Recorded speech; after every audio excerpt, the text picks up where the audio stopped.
hello लोगोफोर बाथौ दुमनायाव दंफैयो आरोना लोगोफोर आङो इनिफ्राय एसे भिडिअ बानायनोसै होननानै सानबाय नै आङो दिनैहाय फार्स्ट बाथौ गायजेनदों आरोना बेस्रा गोदान बाथौ गायनाय इनिफ्राय भिडिअ बानायनोसै आं लोगोफोर नायलांबाय थादो इनिफ्राय जोंहानिनो बिबोनां मोनहा आरोना लोगोफोर नायलांबाय थादो बिदिब्ला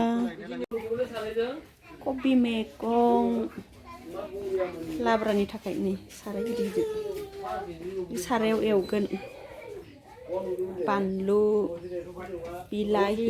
हाना दोनखाजोब्बाय नै रेडिनो मटर सयाबिन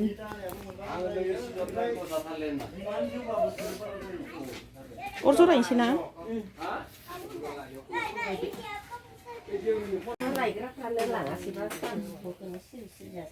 ओंखाम संजेनबायहाय नै लोगोफोर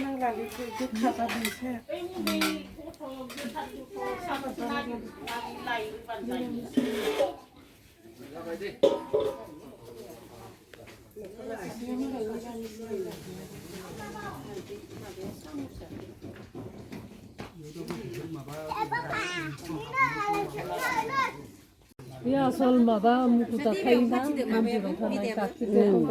थायो बेखौ ओरै मोनलोंबा गैला आरो नों बेखौ नोङो फिथाइ सामथाइसो बावो गोथाव मोननानै जाबाय जाहां जाहां जाबाय नै बाथौ दुमनाया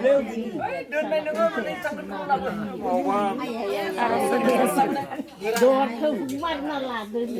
हाल्ला गावनि फिसाखौ जसिना मिनिबाय थाबा गथ'आ 1.5 बोसोर टेनसन लादा मालाय संदा मोनगोन बावगोनसो इयो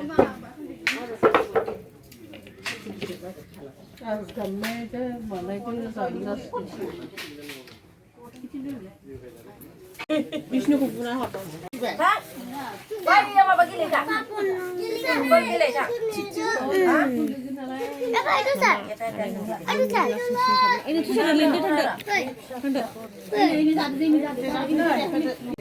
आर'ज होनो जिरायबाय नै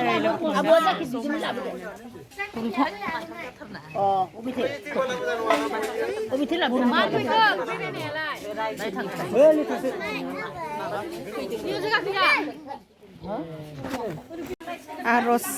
होनाया जोबखांबाय आरोना लोगोफोरनिफ्राय नै दाना बुदमा इदि बायदिसिना प्रसाद जागासिनो दं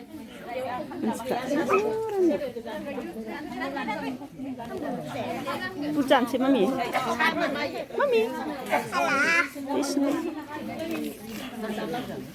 होलांबाय था बिष्णु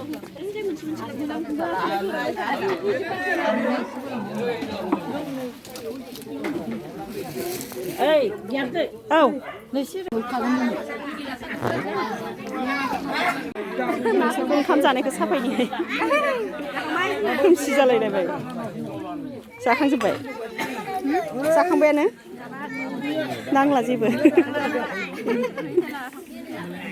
माखौ लाना थांनो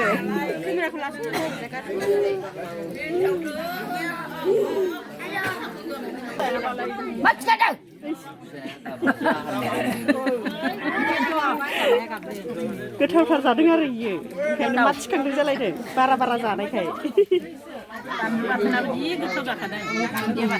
गोथाव जामारदों